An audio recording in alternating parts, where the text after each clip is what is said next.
Welcome to LOA Today. Walt Thiessen, Alex King, and Tom Wells here. Today is Friday, March the 29th, 2019. It's 8 a.m. in New York, 5 a.m. in Los Angeles, 12 noon in London, Sydney, Australia, 11 p.m. Wherever you are in the world, thank you for joining us for another episode of LOA Today, your daily dose of happy. And we are off to a happy and, as usual, silly mood, joking and laughing as we get ready to do the podcast. That's always a good sign. Don't you think, Alex? Because whenever we're I joking and do. laughing, it's like things starting to pick up even before we get the podcast started, you know? Yeah, exactly.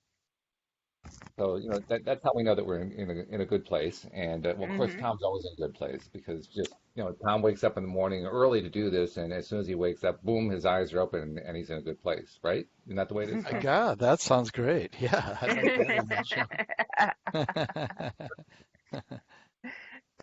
Well, I tell you, Yeah. I was doing some research on neurochemicals. This is a really exciting topic, you can tell, right? Neurochemicals, that sounds so Oh, exciting. yeah. But it turns out it really is exciting. I mean, and we Very. know something about them. I mean, we've talked about them. I think most people are at least aware of them. But hmm I'm beginning to realize that we need to learn more about the specifics of them ourselves as lay people, because science is making a lot of progress. They're able to identify more and more of the specifics of what each of the different feel-good neurochemicals do, like dopamine and oxytocin, serotonin, the endorphins, and another one that I found that I guess there are like seven or eight broadly grouped ones that you can talk about, and one of those is called GABA, G-A-B-A.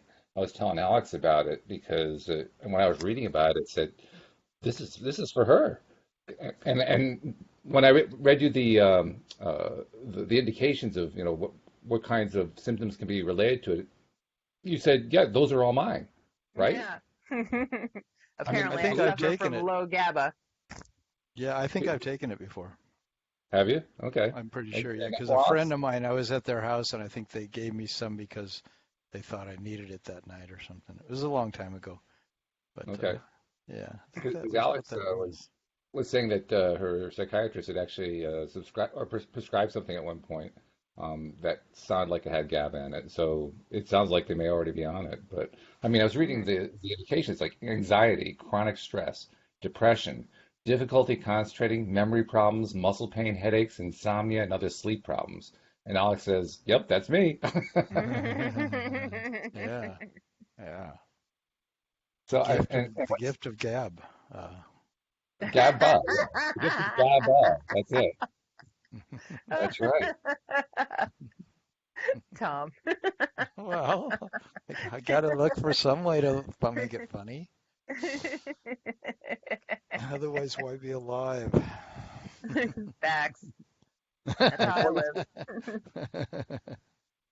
According to this article that I found, it's very understandable why you really want to have medical advice to deal with it. Not that GABA is dangerous or anything, but apparently a lot of medications interact with it. So you really Yes. want somebody who knows what they're doing, hmm deciding, okay, how are you going to integrate it into what you're doing? Because it is important. I mean, it's basically a neural inhibitor. It's what's called the body's most important inhibitory neurotransmitter, which means it hmm lowers the activity of neural cells in the brain. And the reason that's important is that's what lowers anxiety. It's what lowers stress. It creates a calmness. It's kind of like what you get when you meditate or when you engage in other kinds of activities to just kind of slow the mind down. hmm So, that's pretty important. We know what the value of meditation is, right? So when you look at this, you say, well, shoot, yeah, okay, that's that's And we that's know pretty the good value of medication. stuff. Medication and Medication, yes, this medication. is true. All the meds. Yeah. So, Walt, you said that we need to learn a whole lot about all these chemicals. Is that what the whole show's about today? It can be. Oh, I was just making an observation. I I was was just kidding. doing some Yeah, reading. just kidding. I mean, seriously, if you really want to, we can. Oh no, I didn't bring my physiology book. Um, Oh, okay. or what book do you need for that? You need the pharmacology book. I have my med list if we need. Your med list is pretty long. It's a doozy. It's double-sided, I'll tell you that. Really? Oh, wow. Yeah, it really is. Yeah. So how many things you take a day? Uh, She blows her lips. it's over 10, under 20. I can say that. Oh, okay. Wow. Yeah. And they're all for mood regulation or No, all kinds of they all things? have Yeah. different things. Yeah. Yeah, wow. Interesting. Well, if it makes you feel better, Alex, when Louise and I were consulting with somebody locally in our town because Louise is reached age 65, and of course here in the U.S. that means that she now has to switch over to Medicare. So we had to learn Yep. about all the stuff involved with all that. And there's a local expert who received some, I guess, state training on how to look at and understand the various things with Medicare. So we were talking with her, and she said, and one of the first things she did was to take Louise's medications and plug them into the system because that's part of how you calculate, what kind Yeah. of a insurance plan you need and all that. Yeah. She said that she had recently had another guy in there who had also turned 65. The guy had 17 medications to plug in. 17. Yeah. So maybe Sounds that about makes you me. feel better. Yeah. And Mhm. I am on Medicare, so I totally understand. Yeah. Hmm. Yep. Yep. So okay. Um, I mean, yeah, we can talk about all kinds of stuff today. I was just fascinated by this, so I figured, I'll bring up the stuff that I'm interested in. But I mean, Tom, you were talking about a dream you had. I mean, we're also talking about having questions and answers from the audience because that's what we always do. In fact, actually, we have one. Now that I see that, let me bring this in here. Aisling is asking, okay, this is one of the more out there questions, so be interesting to see Oh. what you guys have to say. Aisling asks, what are your thoughts on mermaids? And that is a serious question. Hmm. Well, I think Yay! Alex should answer it. I think Alex did answer it. I love mermaids. Do Okay, that first of again, all, Alex. Do that first of again. all, Flap your flippers. Flap your flippers. Yeah. He loves mermaids. That's great. What enthusiasm. I love Yeah. mermaids. Little I side think they're little side flippers. You must have loved the movie then, right? The Disney was that a Disney which movie? one? I mean, Oh yeah, I know. There's been a few, huh? and now there's a TV show about mermaids. Yeah. Do you think they Which of actually course exist? she's actually reviewed the TV show because she does a podcast on Mhm. spoiler alerts, and Mhm. so I'm sure she's reviewed that one, right? Oh, there's a Yes. TV show about it. Wow. Yes, it's called Sirens. It's about mermaids in our current time and Oh, cool. how they are coming out of the ocean because of all the trash that we're putting in. We're polluting the ocean, so they have nowhere to live. So they have to turn into human form and try to adapt to our environment and become humans. And I guess over time they end up becoming human. Wow. Yeah, Hmm. there's probably a lot of them walking around already. Mhm. That's what I'm saying. That's what I'm saying. That's what I'm But saying. as soon as they hit the water, Yeah. they turn back into mermaids. But it hurts. It's Uh, very painful to turn back into a mermaid because like mm, the whole bone structure is different. So it's like mm. restructuring your body. It's Well, that that's that that archetype is really big in indigenous mythology. The mhm archetype of the woman who comes from the ocean, and then she affects somebody who, from the tribe on land, and then often the man goes back with her into the ocean.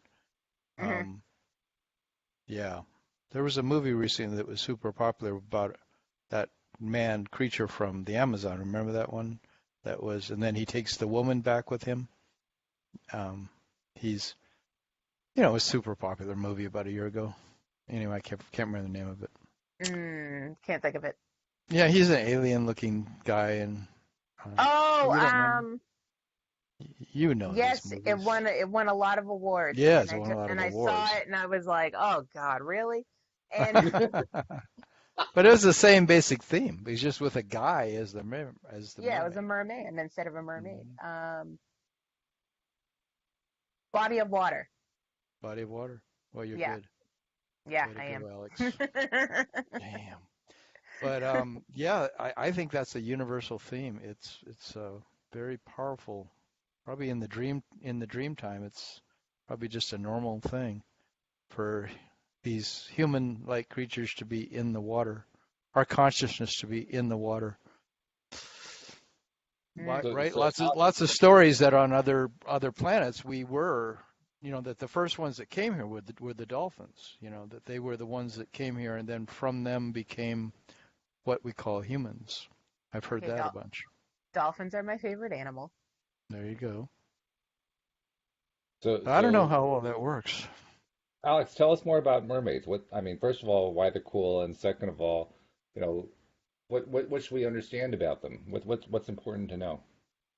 That there's a difference between mermaids and sirens, and sirens are what we know mythologically as those allegedly beautiful women who lure us into the deep ocean to drown men and all that stuff. Those aren't mermaids, but they're like cousins, so they get the bad rap. Hmm. I do know that the Greek men didn't like it very much. Ancient Greek, they had No. friends. Yeah, Yeah, I wouldn't be a fan of drowning either, but yeah, Well, drowning. that's another archetypal symbol of being lured into your subconscious. Mhm. I think, Yeah. I don't understand it totally or anything, but I can see how that's another archetype, right? If it's in the Odyssey, it's got to be an archetype. Well, in a sense, we get lured into the subconscious every time we do a show because we're talking about the subconscious all the time. So we're constantly lured into the Yeah, subconscious. yeah. That's true. And I see how women, for men, I've definitely been able to relate to that archetype most of my adult life. That beautiful women are like incredibly alluring. They Mhm. lure me into a whole other state, right? Like a beautiful woman just like takes me into a completely other world of, and then I can't control anything. I have to lash me to the mast. Seriously, it's true. That archetype is totally makes sense. Tom is oversharing. It's okay though. That was what my dream was about today. Oversharing. Oh my Lisa, God. I think you've touched on an important topic here. I didn't know that you were doing that, but congratulations. Yeah. We're bringing out Tom's not so happy subconscious side. Actually, I guess it is happy in a That's sense. pretty happy. Yeah, it's just not so controllable, and it's Mm. one that I think all of us are subject to in relationships. Being Mhm. allured into the relationship so that we can do the work on ourselves, the alchemical work that needs to take place. Mhm. You know, I just had it happen to me in a relationship. I was It was lured all in by the beauty. hmm Yeah, it was all her fault. No, it's just all part of the bigger archetypal beauty of it all. Is that what Mhm. it is? Okay. Okay. Well, that's more reasonable, I would say. We also have a second question, by the way. This one comes from Okay. Jason. Jason asks, "What are your thoughts on psychics? How do you know who are fake and who are the actual psychics?"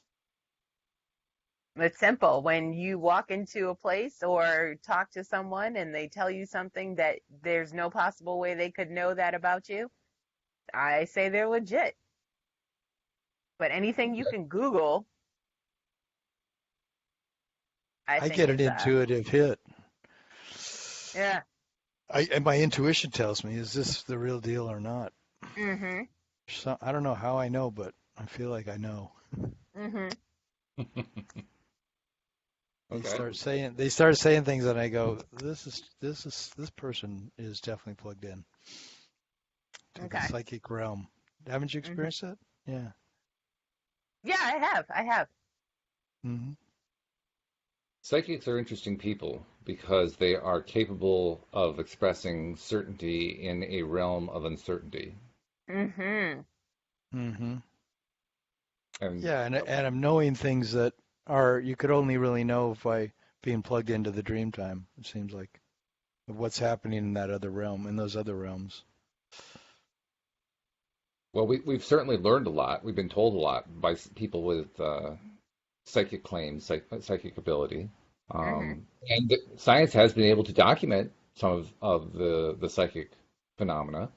Oh yeah. Right. Uh, there's a lot of it that they've been able to document. I think one of the more interesting ones is I can't remember what the exact study is, but the monkeys that were on various places around the world and they were all able to focus in on the same thing at the same time.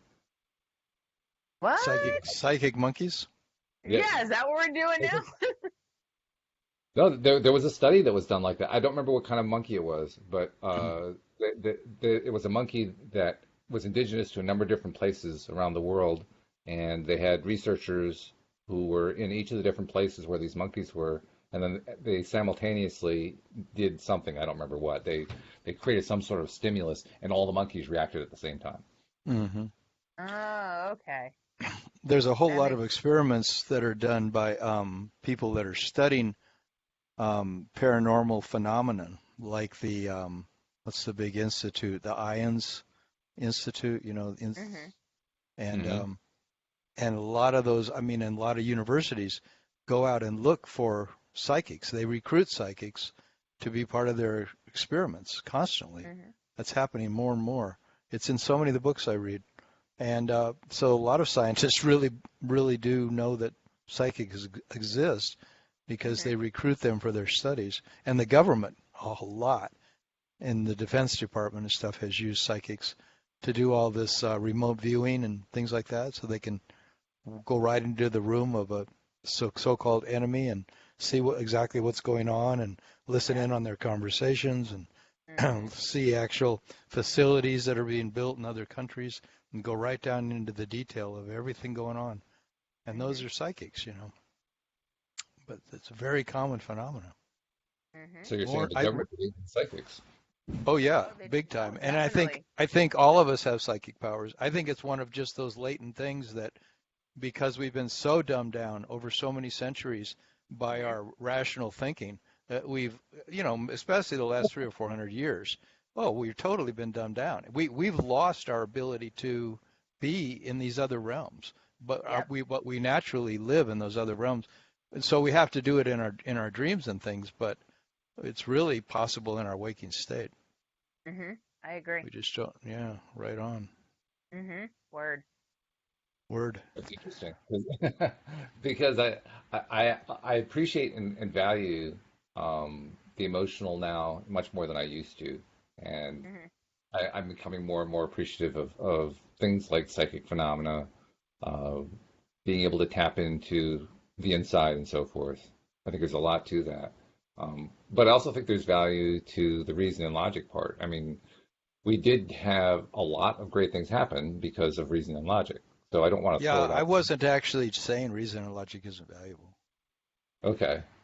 No, Well, you I'm said it just dumbed saying, us huh? down. That's Well, all your dumbing action. down in the sense of like if we've lost our ability to be intuitive and psychic, I think we've really sacrificed the hugest part of our humanness.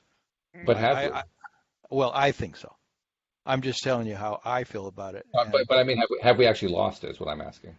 oh, no, no, it's there. It's just that I think we've lost the ability. It's like they say, the pineal gland um, has been, you know, rendered inactive because of our lack of use of it. But it actually is the gland that, if we bring it alive, allow it to come alive. Just like Kundalini energy that lives in the base of our spine, but for very few Westerners know that if you bring Kundalini energy up your spine, you activate your pineal gland and all kinds of aspects of your psychic intuitive self. So it's just that we've forgotten how to do all that. We've lost touch with it. Have you remembered? I'm remembering. I'm in the process of doing everything I can to come alive as a real human being. 'Cause that's what I think a real Hmm. human being is a balance between logic and intuition. Mm. But we need an equal or greater amount of that ability to live in multiple realms at once in the dream time through our psychic powers, but we don't cultivate them and don't recognize them. Have you had success in your attempt Mm-hmm. to awaken yourself in that way? Mm-hmm. More and more. Yeah. Yeah, it Tell, feels really good. It feels really healthy. Yeah. More and tell more us a cool trying to listen. Huh? tell us a cool story. Well, I don't know if I told it before, but this story when I got the shamanic item from Guatemala that a friend of mine gave me because they knew I was into shamanism. So they Hmm. gave me this 2 foot long stick, like it's like a rain stick, but it's all carved on the outside. It's actually made out of pottery, but with the heads of eagles and all kinds of things going Mayan symbols on it. Mhm. Just like totally cluttering the entire thing. So it's about 3 or 4 inches wide with all these faces and figures on it.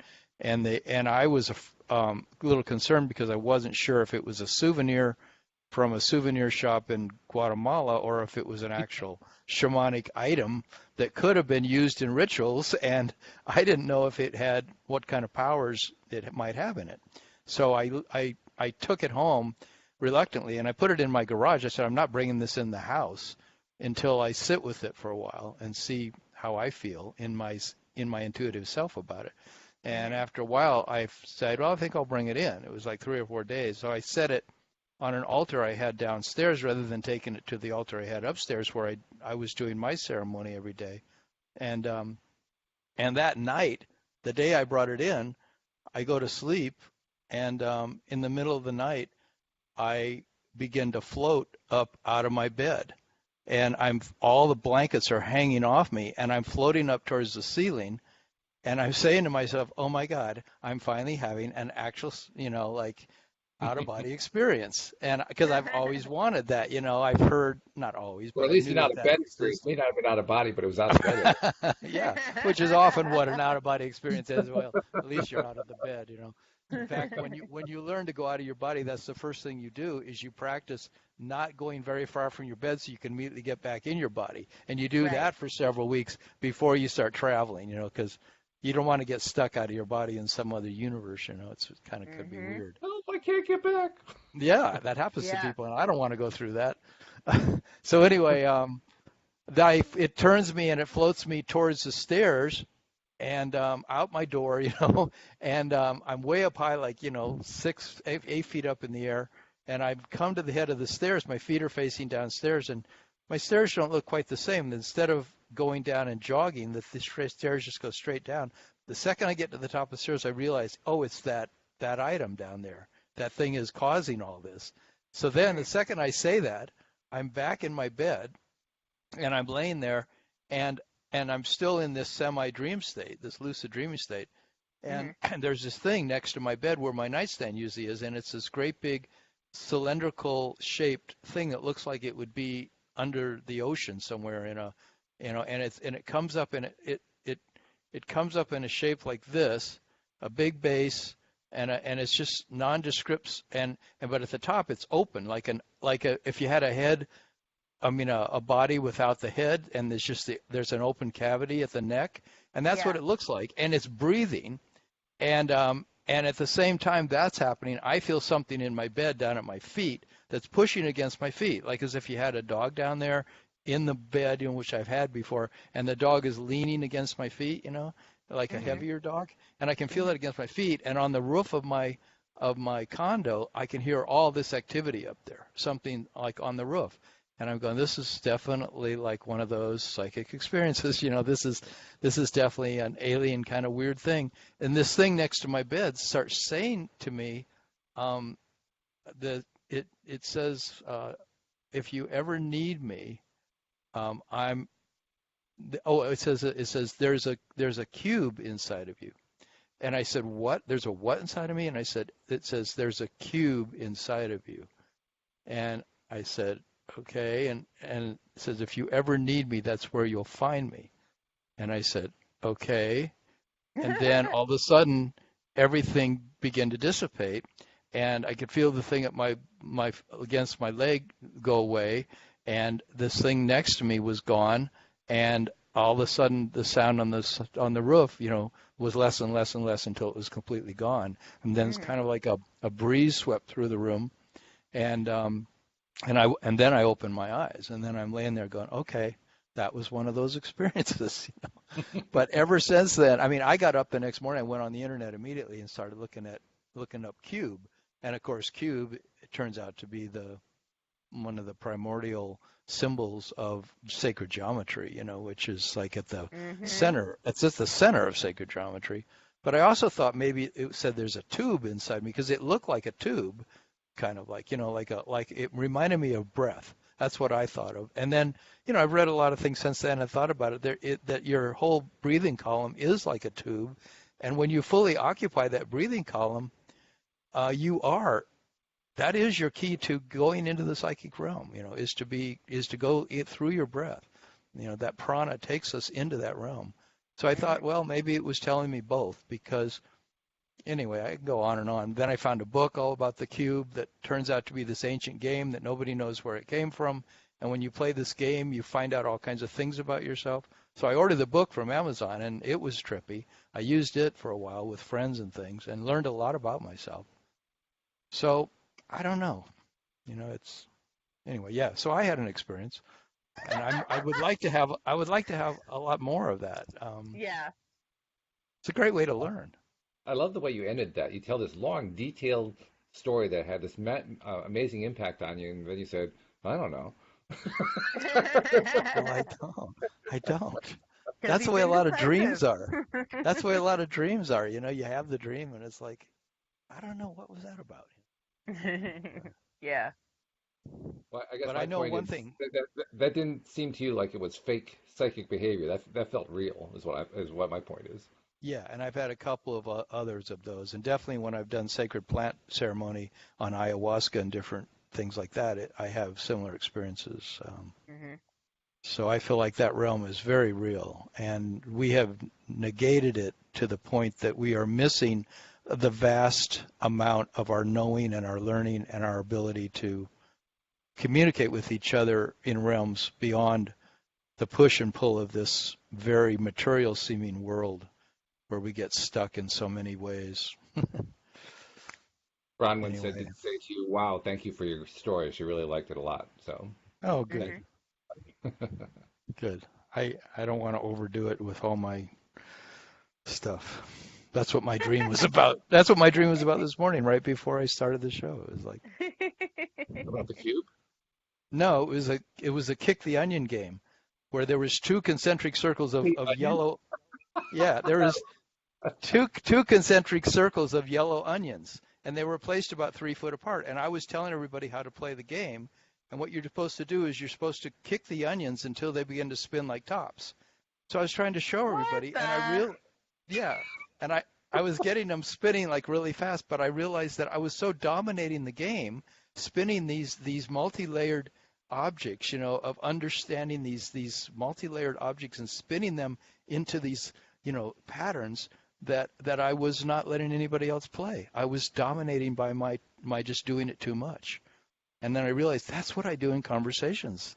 I dominate with my intellect trying to like talk about so many psychic things at once that it just is overwhelming to other people. So they're not even playing in the game with me. I'm just like doing it all. So thank you for tuning in to the Tom Wells Show. See? See? It's me dominating. And that's what I did as a kid. That's what was so cool because as a kid, if I wasn't dominating the board game, the Monopoly game or whatever, I literally upset the whole game. And all the other kids went, Tom, why did you win the game? And I said, I wasn't winning.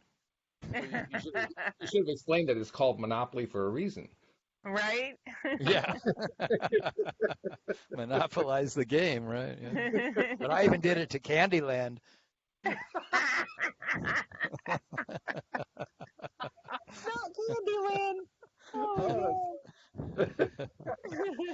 Or a clue, trying to no. Man, how trying to old get are a these clue. games? Yeah, we played a lot of board games. Oh yeah. Well, when there's no internet, you have to do other things to Yeah, entertain yourself. that's right. That's right. Yeah, but they revamped them when I was a kid, so like we thought they were new. So Oh yeah, to hear, right. so to hear you guys talk about them, I'm like, oh, they were there out back then. That's crazy. Yeah. Well, if you want to really be blown away, Monopoly came out during the Great Depression. What? Yeah, it really did. Monopoly was invented during the Great Depression. That's disrespectful.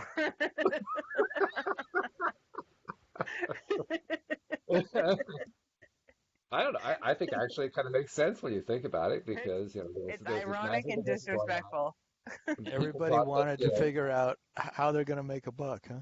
yeah. Yeah. Well, you got to sell railroads and buy railroads and lots of properties and hotels. And And don't go to Monopolize jail. those railroads. Funny thing is that you could buy houses and hotels to put onto the streets, but you couldn't buy anything to put onto the railroads. So like Right. you're done. yeah, yeah. Crazy.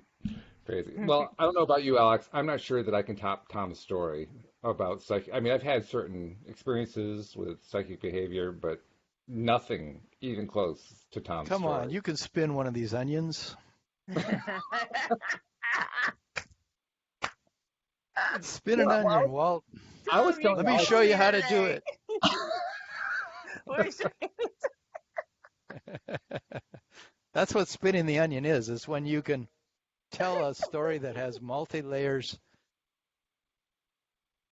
well, Tom, you're killing me I, today. I can't.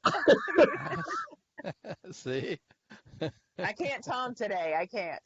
but what we're actually Wow. doing is we're working on your anxiety. We figure if we just get you laughing so hard that you fall out of your chair, then you won't have any more anxiety. That's the idea behind all this. Oh, okay. Yeah. I never see any anxiety in you, Alex. I mean, I don't know where it all comes from. Well, that's because I'm in my safe space and I'm hanging out with you guys, so it's Yeah, totally that's fine. great. That's Yeah, great. And then some other thing turns on when you get out of the safe space. yeah, yeah. A whole Yeah. nother Think, monster takes over. think of her as a multi-layered onion. I I, do. s- I You just spin keep out of pulling the layers control. off. She's a purple onion. Yeah, Purple I am. Look at her shirt. Yeah. I was telling And Oh you my Alex God. a story the other uh, day, and it's nowhere near the kind of story you were telling, Tom. But there was one time when I don't know, it was shortly after Louise and I married, like a few years after. So that'd be like the mid to early 2000s. And I was asleep. We were both asleep. It was perhaps 2 or 3 o'clock in the morning, and I was in that kind of level one REM level sleep. So I was in dream level sleep. I wasn't awake. I wasn't in the deep sleep. I was in that kind of mid range there. Mhm. And all of a sudden, I had this experience of this face or this head coming in closer and closer and closer to my face. So it was like touching my nose practically, mhm. which in and of itself is kind of intimidating because you got this thing coming at you in your Yeah, mind. yeah, And yeah, then when it yeah. got really close to my nose, it said, "Hello." And I almost jumped out of the bed. Yeah, yeah, I yeah, said, yeah, "What the yeah. hell was that?" Yeah. Yeah. And Louise woke up and says, "What? What? What?" And I said, Yeah. "What the hell was that?" She says, "What? What are you talking about?" That's a very common experience. A lot of people have that experience. Mhm. Really Yeah. interesting. The Harvard psychiatrist who studied he studied out of, now what do you call it? When abductions, alien abductions, and he's like a very prestigious Harvard scientist, and he studied it for years and years. He recently died, and he had a whole team of graduate students who worked with him, and they said one thing he found was that these other beings in these other realms, he said they're so close to you that it's shocking when you realize like there's aliens that are right here like this close to us. I mean and a lot of people in psychic experiences and out of body and lucid dreaming have these beings that come right up there to their face like that.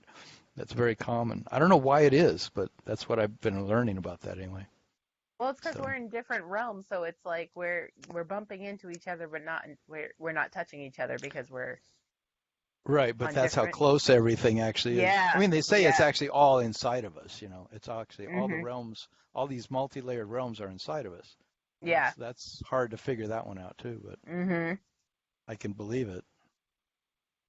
Well, I had I an think it's experience fascinating. with Yeah. Oh, oh when my great aunt passed away, I was in the midst of my insomnia, and it was like 2 o'clock in the morning, and Rusty started barking and barking and barking and barking. And I'm like, what are you barking at? And so I go into the living room, and I'm looking, and I don't see anything, but he's barking and barking and barking. And then I just felt this presence, and it was sadness, but it was also love at the same time. So I was like, oh no, somebody died. Mm. And then not even 5 seconds later, my phone rings, and it's my uncle, and he's like, Aunt Dita passed away. And I was like, yeah, I know. And he Mm. was like, how'd you know? And Mm. I was like, because she's here. And he was Yeah, like, he was like, what? yeah, yeah, yeah. But yeah, I have Wow. stuff like that happens to me all the time. Yeah.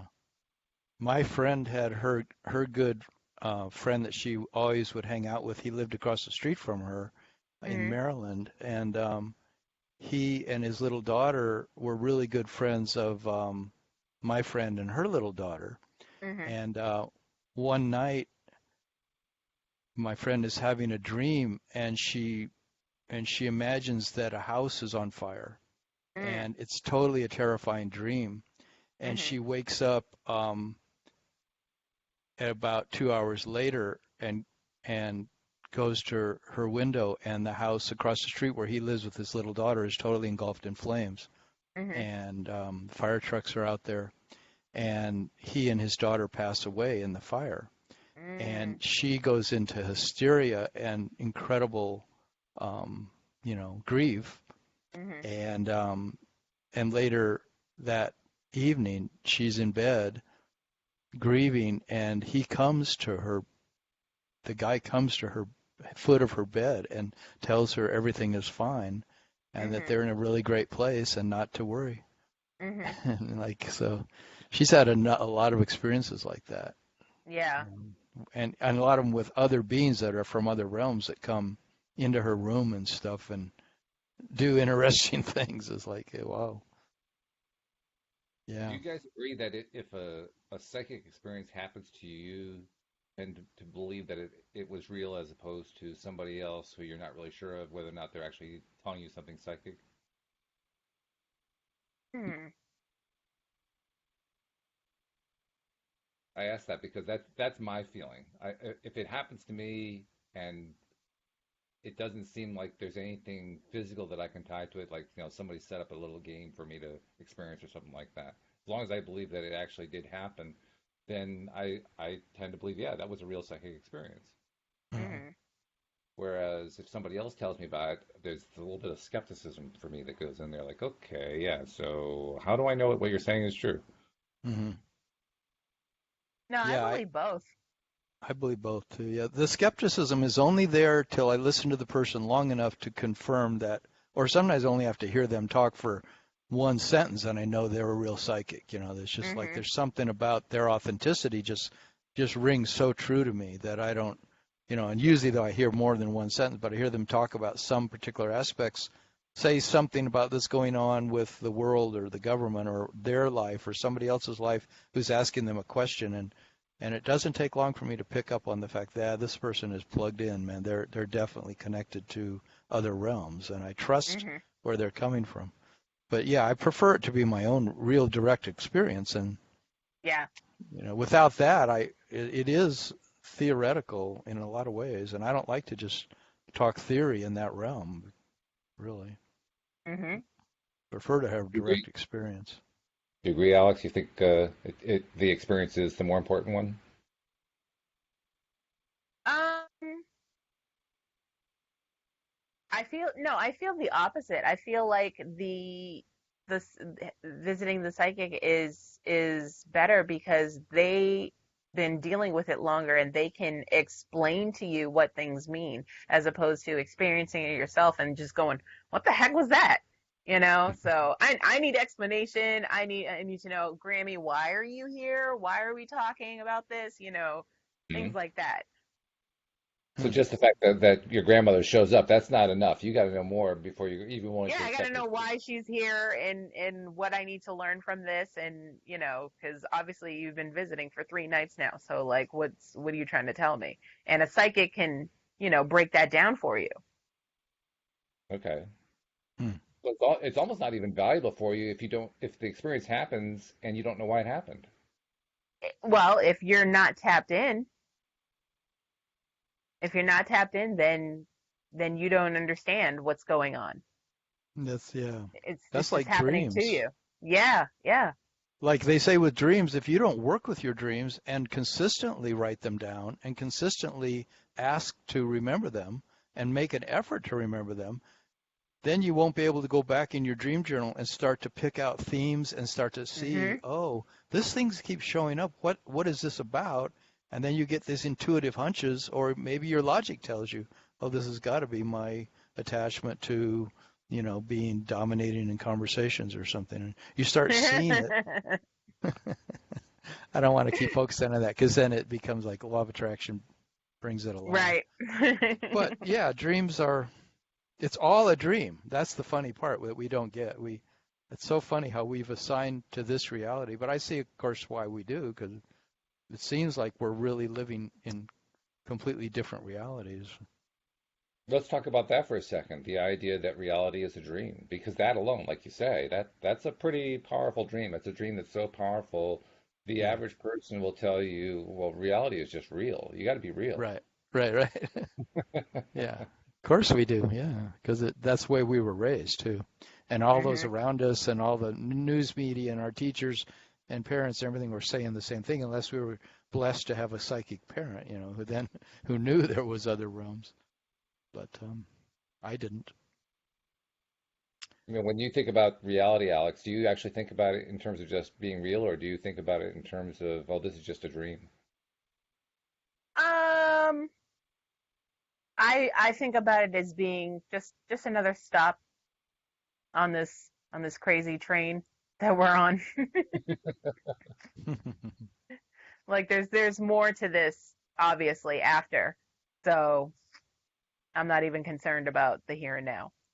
So when you're interacting with reality, it doesn't. I don't know how to even compare this.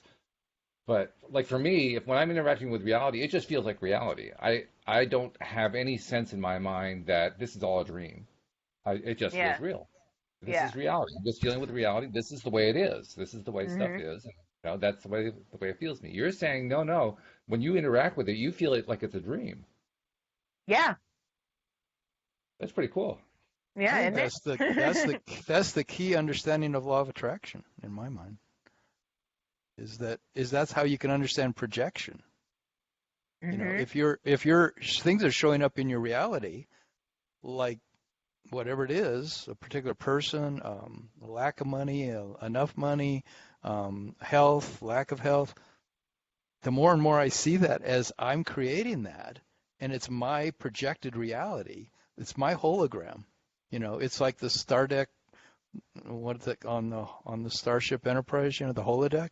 I The mean, whole it's like yeah, if I'm not creating you guys, then how is it happening? I mean, is it, of course, it could be happening multiple ways, and maybe it is, but it seems like the lesson to me comes from my ability to see it as a dream and to take the messages from it as symbolic to my personal expansion. Like I didn't create Walt and Alex by accident. These are the perfect Mhm. creations for me to learn exactly what I need to learn right Right. now during this Mhm. hour. And Mhm. if I can open to it in that way, then I see it as a waking dream. It's full of symbolism. It's full of possibility. I Robert, just wanted yeah, go before ahead. you I'll let you continue in a second. I just want to respond. Aisling said something, or Aisling, I'm not sure how to pronounce her name, but and I know she gave me a lesson in it before, and I don't remember what the answer was. But she posted a few minutes ago, "Can I join you?" And yes, if you want to join us on the Blue Jeans platform, please do. We'd love to have you come on. Feel free to just come on and talk with us. We'll be glad to have you share whatever questions or comments you want to share. So I just want to make sure I I acknowledge that. I clicked the like so Good. that she can see that I saw it. But yeah, feel free to jump on. So go ahead, finish what you were going to I say was there. just going to say that if you want to learn about dreams, a good guy, in my opinion, to learn from is Robert Moss, Moss, Robert Mhm. Moss, and he's written a whole lot on dreams. I mean, it's his whole thing. He's sort of like a modern day psychic from Australia who had very powerful experiences as a child because he got deathly ill, which is where a lot of shaman their powers come when they become deathly ill as children. Mhm. Um, and so he definitely I think is a shaman, and he said he teaches in his dream books about how you can cultivate the ability to see your waking hours as a dream and begin to see symbolism everywhere. You can start to see it, you're out on a walk, you go out to do errands, or you're having friends over for dinner, whatever, you can begin to see that it's a dream full of symbolism, teaching you constantly about that greater understanding of who you are as an infinite being, which is really to me the whole game we're playing. If I can't be in the way of seeing myself as an infinite being, then I feel like I'm kind of just stuck in a one-dimensional or a limited reality. Well, let me ask a question. This is something that has been explored by a number of different writers and theologians and spiritual gurus and so forth over the years. The idea that we all don't live in one universe. We live in, 7 or 8 billion universes with 7 or 8 billion people. Everyone has their own little world that they live in, but the worlds touch on each other and they overlap to some degree. So, with that concept in mind, if I invented you and you invented me, and our experiences are in some way touching, well, first of all, it seems like in many of those cases that if you have an experience and I'm in the same vicinity, it feels like it was my experience. So whose experience is it? And when you're if this is all a dream state, to what degree is that dream actually somebody else's dream that's kind of touching your dream? And if it's somebody else's dream that's touching your dream, then what happened to the boundary between the worlds? Those are all good questions, and they all are questions I'm asking a lot. But I think we learn those answers as we live in the different realms through our direct experience. Mhm. You start rather than it being theory, you start seeing, how much your experience is affected by others' experiences and how that works. But ultimately, I think we're all one being on some level. We're all like one conscious entity that you could call the divine or God or spirit or whatever you want to call it. But somehow we're playing a game with ourselves, and it's a Mhm. pretty damn serious game when it comes to some of the ways we play. In the world of contrast, we play these horrible games. That's the part I don't understand. Why would we play games of war and death and torture and hatred? It's like, what? That's absurd. Mhm. If we're Yeah. the divine being, but if it really doesn't matter somehow, then and it's all an illusion, then somehow maybe does make sense as a giant learning experience, a huge this 3D realm here that we're in seems to be a massive schoolroom, a huge place for learning. Well, we could make the argument that it's about contrast, right? Because that's what you're describing. You're talking about extreme contrast, where Hmm. people are engaging in really, really horrific stuff. Yeah. But it's still contrast, and Yeah. contrast is all about growing. So if you Hmm. engage in really horrific stuff, in theory anyway, you grow on a terrific scale. You grow Yes. in a humongous Yeah. way. Yeah. So maybe that's really what it's all about. I think it could be. That's what the book I just read, Talking with Angels, that was kind of the message of the whole book. When these angels talked to these four women right before the Holocaust, and three of them ended up dying in the concentration camps. But in a way, what they were telling them during that whole book was preparing them very well for what was for their death.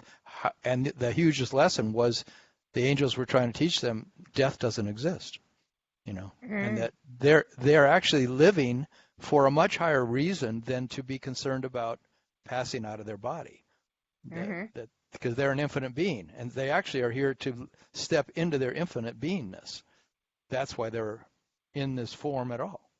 And What's so ironic as about that is the idea of living for a higher purpose, because over time I've come to understand that higher means higher vibration. So you go into lower vibration in order to live for a higher vibration purpose. Mm. And on the surface, that sounds contradictory, but on the other hand, as it has been explained to us, that's how we create more of the higher vibration by having that lower vibration. Or as Cindy likes to say, as within, so without, the Hermetic principle. Hmm. Yeah, it's Very all, strange stuff. yeah, and I'm not sure it really is a lower vibration. I think it's actually just, oh, I don't understand the confusion part of it. Yeah, like why we don't know what, yeah, I guess you could call that a lower vibration. Why would we be confused about who we are, you know? Mhm. Why would we have to sort of like relearn it if, like Abraham said, the second you pass, you know everything about your entire experience here and you see the infiniteness of the whole thing and how you're a divine being. You know, and that's not what a lot of other traditions say. A lot of other traditions say, well, no, you carry with you all the lack of all your ignorance as well as all your knowledge, and then you continue to grow and learn, you know, in the other realms until you decide to incarnate again. Or I don't know, you know, I really don't know how it all works, but it's a Well, big game. you talked about the Yep. part that was confusing to you, and I certainly share a lot of that confusion myself. I mean, I don't really understand why somebody wants to live a horrific life, why someone would choose that. But apparently people do. Mhm. I mean, it's pretty obvious that people do. It Well, happens. even I do. I mean, I suffer. I think all three of us suffer with our own horrific aspects of our life, you know, that we'd rather not be going through. But why would we have chosen that, any of that, you know? Right. Well, that kind of touches on where I was going to go with it because I've gotten to the point now, after a lot of self work, a lot of it done through the podcast, I've gotten to the point where I don't really think of anything that I'm going through as suffering anymore, Cool. which I'm glad of. Yeah. I mean, some of it can be a struggle at times, but I don't, very rarely do I get into a suffering mode Yeah. anymore. They're That lessons. suffering mode. Yeah. Well, the suffering mode is, I associate that with depression. Being Mhm. really, really deeply depressed. And I have been there in the past, Mhm. but not so much anymore. Just and even if I find myself in that place, it doesn't last very long. Yeah. Uh, so I guess what I'm leading up to is perhaps the purpose of all that contrast is to help us to, in just straight Abraham terms, to understand I don't want that negative. This is what I prefer, that's what I don't prefer. It may be just nothing more than that. It may be just as simple as that. I prefer this, I don't prefer that. Mhm. Understanding what we prefer. Yeah. Uh, that actually may be a lot bigger than we give credit to it for because so many people pick what they don't prefer. And I was one of those for such a long time. I kept picking what I didn't prefer. I didn't realize I was doing that, but Mm-hmm. nevertheless, that's what I kept doing. And I still Mhm. do it to some extent. I still, Mm-hmm. there are many, many times I still find myself focusing my attention on what I don't prefer. I'm doing it less and less, but I still find myself doing that. So I'm wondering, yes, you probably do get a lot of growth if you go deep into the contrast. But the question I'm asking is, do you really need a lot of growth? Why is it so important to grow so quickly? Mm. I mean, it's not like we're uh, beings who only last for 80 years and then we disappear forever. Right. We are That's a good question. we are eternal What, beings. Why is it so important to experience massive amounts of contrast? And I'm not right. so sure that it is. Well, you know, Abraham said we that we're here for three reasons, and we're here for joy, freedom, and growth. Hmm. Expansion, they called it. And they said the biggest mistake human beings make is they put number one as growth. So they think that everything is about how much you're growing and expanding. And they said the actual number one is joy, then comes freedom, then comes expansion. And they said because you know you need to realize that you're mainly here for joy because that's what you really are. You are joy. And then and yet that's the hardest one for me to accept. You know, I'm so addicted to the expansion and the growth, I think, that I don't understand how to chill, like you said, and just be happy and free. You know, that's such a beautiful thing, just to Mhm. be happy and free. And so much I judge myself. Well, that's not enough. You know, it's not enough just to be happy and free and be simple. You know, I always have to have multi-layered onions that I'm peeling and spinning and everything, trying to create all this, oh, look at this, I love that concentric onions. What do you think, Alex? Do you believe that growth is important? How important? Do you think joy is more important? What do you think? Do I think growth? So what do I think about growth and joy? I think they come in a combined package. So I think as we're growing, we're learning to experience joy, and also with contrast, you can't have contrast without creating joy. Like if you think about it, if you don't go through a depression, you don't know what it's like to be happy because you don't have that lack. You don't know the opposite. So I don't know. That's how I feel. So, so how deep is deep? How deep do you have to go? Mm, I don't. I think it's different for everyone. I don't think. I mean, some people can go deep as a puddle. Some people go deep as the ocean. You never know. Well, and if all I you, know is if I step into a puddle, I want to make sure it's a puddle and that I'm not actually falling into an ocean. That to me is an important distinction, right? and I it's But mean, like, you don't. But you don't find out until the end. So. and vice versa too. If I'm diving into an ocean head first, I want to make sure it's not a puddle. That'll hurt. Yep, that's true.